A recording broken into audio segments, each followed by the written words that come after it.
Hello students, मैं राहुल पटगिलवार आपका स्वागत करता हूं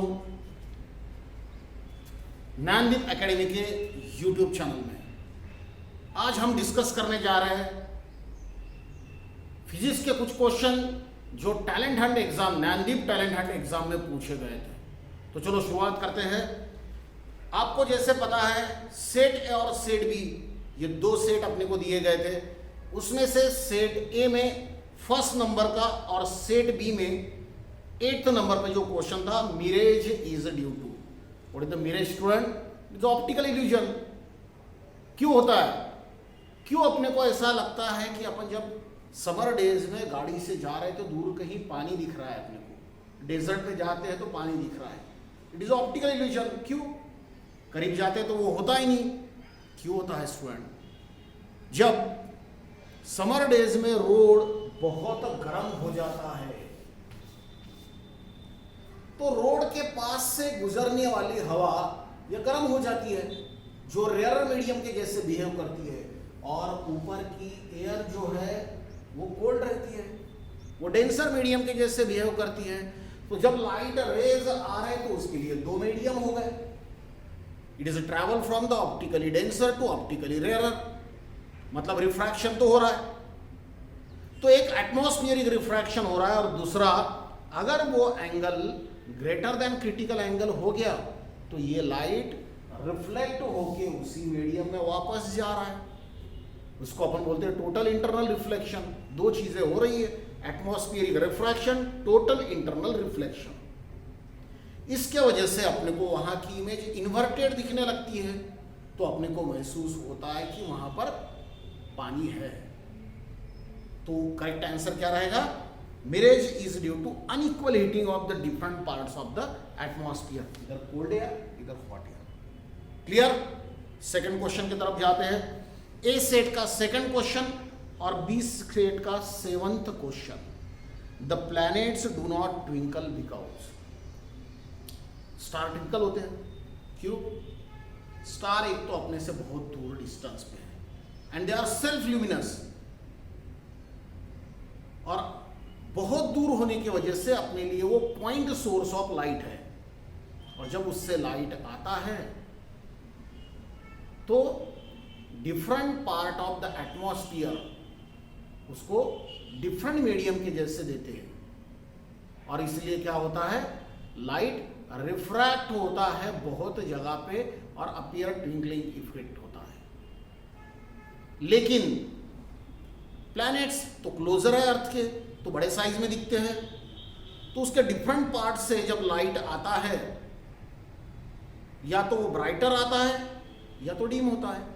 तो इन दोनों का अगर एवरेज करेंगे तो वो 0 हो जाता है, इसलिए प्लैनेट कभी ट्विंकल होते नहीं। क्लियर? तो इसका करेक्ट ऑप्शन क्या रहेगा? They are nearer to earth and hence we receive a greater amount of light and therefore minor variation in the intensity are not noticeable, मतलब डी ऑप्शन। तीसरा question था students, point A is at a lower electric potential than point B and electron between them on the line joining them will किधर move होगा? ये third question था set A में भी और सेट बी में भी। क्या बताया आपने को? A at a lower potential we assume it is a negative, B at higher potential we assume it is a positive, जो हायर है उसको पॉजिटिव अज्यूम करते हैं। किधर जाएगा इलेक्ट्रॉन? निगेटिव से पॉजिटिव की तरफ। किधर मूव होगा? Toward the point D. Yes, correct option B. Fourth question और सेट बी में का 5th question, rod of length 10 centimetre. एक रॉड दिया है जो 10 सेंटीमीटर का है, कॉन्केव मिरर के सामने रखा है। ये प्रिंसिपल पोल, ये फोकस, ये सेंटर ऑफ कर्वेचर। क्वेश्चन आपने पढ़ा है। रॉड ऑफ लेंथ 10 सेंटीमीटर किधर रखना है देखेंगे। Concave mirror of focal length 10 centimetre, focal length 10 centimetre मतलब रेडियस ऑफ कर्वेचर हो गया 20, ये 10 हो गया और ये 20 हो गया। In such a way that the end closer to the pole is 20 centimetre. Pole से रॉड कितने दूर पे है? 20 सेंटीमीटर पे, और 20 सेंटीमीटर पे मतलब सेंटर ऑफ कर्वेचर से ही शुरुआत हो गया। ए पॉइंट दूर होगा, B point centre of curvature. अगर B point centre of curvature है तो इमेज भी सेंटर ऑफ कर्वेचर पे है। चलो बी की इमेज बी डैश यहां पर ही मिल गई। अब सवाल आ गया ए का। रॉड की लेंथ कितनी है? 10 सेंटीमीटर की। पोल से उसका डिस्टेंस कितना हो रहा है? 30 सेंटीमीटर का। लगा लेंगे फार्मूला अपन, mirror formula, 1/u + 1/v = 1/f, 1/v = 1/f -1/u। Focal length 10 centimetre है, left side of the pole है तो -10 बन गया। ऑब्जेक्ट डिस्टेंस कितना हो गया अभी? 20 + 10। अपन एक ही इमेज निकाल रहे हैं इसलिए ए पॉइंट का डिस्टेंस ले रहे हैं 30, लेफ्ट साइड में इसलिए -30 -1/10 और ये माइनस प्लस 1/30। सॉल्व कर लेंगे स्टूडेंट इसको तो आपको मिल जाएगा 15, और लेफ्ट साइड में तो नेचुरली -15 मिल गया। मतलब ये जो इमेज कहाँ फॉर्म हो रही है? 15 सेंटीमीटर पे है लेफ्ट साइड में। ये 20 है, इसके बीच में भी ये फॉर्म होगी, ये ए डैश। यहां से यहां तक 20 डिस्टेंस है, यहां से यहां तक 15 है, मतलब इन दोनों के बीच में का डिस्टेंस 5 हो गया। कितने की बनेगी इमेज?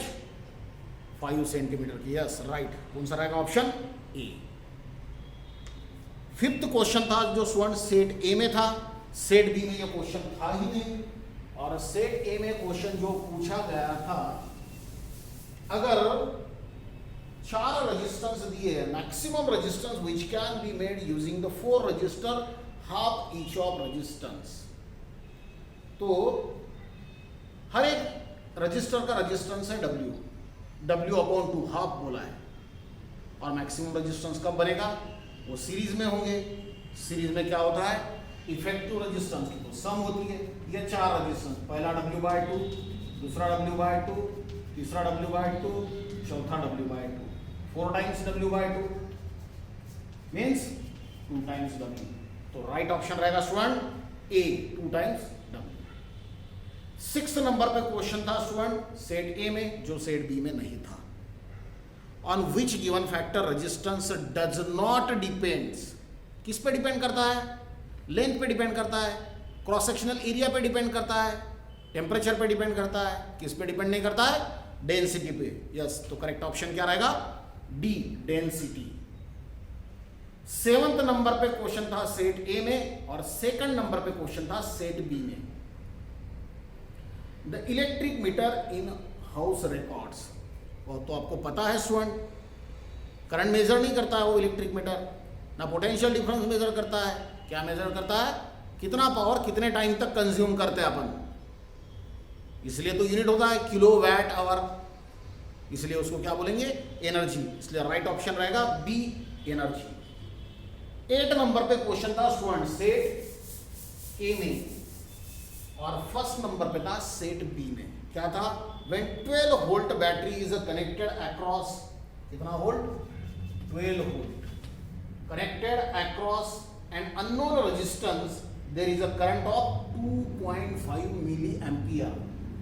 करंट ध्यान में रखो, 2.5 मिली एम्पियर है, नॉट एम्पियर। तो अपन ने एम्पियर में कन्वर्शन कर लिया, 10⁻³ एम्पियर हो गया, इतना करंट है। In the circuit, then value of the resistor, resistance of the resistor. Simple है, ओम्स लॉ का यूज करेंगे। V = I/R, then R = V/I। V की वैल्यू 12 वोल्ट, करंट की वैल्यू 2.5 × 10⁻³ इसको न्यूमरेटर में ले जाएंगे, 12/2.5 × 10⁻³ और इसको सिंप्लीफाइड करेंगे। क्या मिल जाएगा स्टूडेंट? 4800 ओहम, 4800 ओहम, और इसलिए राइट ऑप्शन रहेगा बी। 9th नंबर पे क्वेश्चन था स्टूडेंट, 1 बल्ब रेटेड, बल्ब का रेटिंग दिया है। क्या दिया है student? Rating 40 watt 220 volt, power दिया है 40 वैट, पोटेंशियल डिफरेंस है 220 वोल्ट। तो पावर तो अपने को पता है I × V, equal to 40, V दिया है अपने को 220, दोनों साइड का 0 कैंसल हो गया, I इक्वल टू मिल गया 4/22 मतलब 2/11 एम्पियर करंट तो मिल गया। सुन क्या पूछते हैं अपने को, we have to find the resistance and again Ohm's law, V equal to I into R, then R equal to V upon I, potential है 220 वोल्ट का और करंट है 2/11, 11 मल्टीप्लीकेशन में आएगा 220 इंटू 11 अपॉन 2, सॉल्व कर लेंगे, कितना आएगा स्टूडेंट रेजिस्टेंस 1210 ओहम। तो करेक्ट ऑप्शन है अपना डी। 10th नंबर पे क्वेश्चन था स्टूडेंट जो सेट बी में 4th नंबर पे था, 3 equal resistance are connected in series and then in parallel, what will be their ratio. पता है अपने को 3 रेजिस्टेंस अगर सीरीज में ज्वाइन करेंगे, चलो सीरीज कॉम्बिनेशन आ गई, क्या है सीरीज कॉम्बिनेशन में 3 रेजिस्टेंस जुड़ रहे हैं, R plus R plus R, direct sum हो रही 3R। पैरेलल में क्या हो रहा है student 1/RP equal to 1/R plus 1/R plus 1/R, that is 3/R। This is not a effective resistance, it is the reciprocal of effective resistance. तो RP क्या बन रहा है R/3, लेकिन पूछा क्या है इन दोनों का ratio, RS upon RP equal to 3R upon R upon 3, R get cancel, 3 multiplication में आ गया, बन गया 9, कितना बनेगा 9। क्लियर। तो ये जो थे 10 क्वेश्चन जो सेट ए में पूछे थे। सेट बी में अलग से 2 क्वेश्चन पूछे थे। कौन सा, एक क्वेश्चन था student the resistance of hot filament, थोड़ा अलग क्वेश्चन था स्टूडेंट, कितने नंबर पे था 6 नंबर पे क्वेश्चन था, चलो उसको भी डिस्कस कर लेते हैं। 6 नंबर पे क्वेश्चन है resistance of hot filament of the bulb is about 10 times the cold.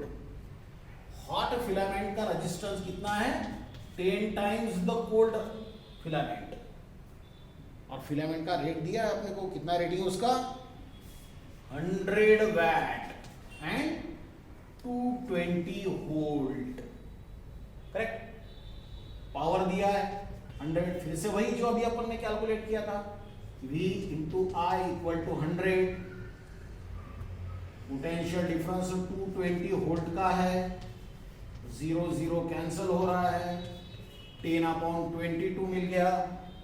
अब रेजिस्टेंस निकालना है, ओम्स लॉ यूज किया, V equal to I into R equal to V upon I, V दिया है अपने को 220 और करंट लिया अपने 10/22, ये 22 मल्टीप्लीकेशन में आ रहा है student, 220 into 22 upon 10, 0 0 8 cancel, 22 into 22 कितना मिल रहा है अपने को, यहीं पर स्टूडेंट कंफ्यूज हो रहे, क्या मिल रहा है अपने को 484। तो ये कौन सा रेजिस्टेंस है, अपन ने तो पावर यूज कर लिया, मतलब जब फिलामेंट हीट अप हो गए, मतलब ये हीट होने के बाद में का है, और अपने को रिलेशन क्या दिया, जो हीट होने के बाद में का रेजिस्टेंस है 484, वो कितने टाइम्स है 10 times that of the cold resistance. तो कोल्ड रेजिस्टेंस क्या आ गया 484 अपॉन 10 मतलब 48.4 ओहम, इसलिए करेक्ट ऑप्शन क्या रहेगा, इट इज डी 48.4। और एक क्वेश्चन एक्स्ट्रा था सेट बी में जो ए से अलग था, क्वेश्चन नंबर 10 क्या पूछा था, 2 wires of same length and area made of 2 materials of resistivity ρ1 and ρ2 are connected in parallel में कनेक्ट किया to a source of potential difference, the equivalent resistivity, we know that resistivity is directly proportional to resistance and resistance is directly proportional to resistivity। तो जो resistance parallel में बनेगा वही resistivity parallel में बनेगी। Resistance parallel में कितना बनता है 1/RP equal to 1/r1 plus 1/r2, तो वही रजिस्टिविटी बनेगी 1/ρ इक्वल टू 1/ρ1 प्लस 1/ρ2। सॉल्व करेंगे तो रो इक्वल टू क्या मिलेगा student? Yes, ρ1 into ρ2 upon ρ1 plus ρ2, मतलब बी ऑप्शन करेक्ट। तो ये थे स्टूडेंट सारे क्वेश्चंस जो टैलेंट हंट एग्जाम में पूछे गए थे। इसमें आपको कोई भी क्यूरीज है, डाउट है, डिफिकल्टीज है, तो आपका स्वागत है। आप कभी भी नैनदीप एकेडमी पटगिलवार कैंपस में आ सकते हैं, आपकी डिफिकल्टीज पूछ सकते हैं। Thank you.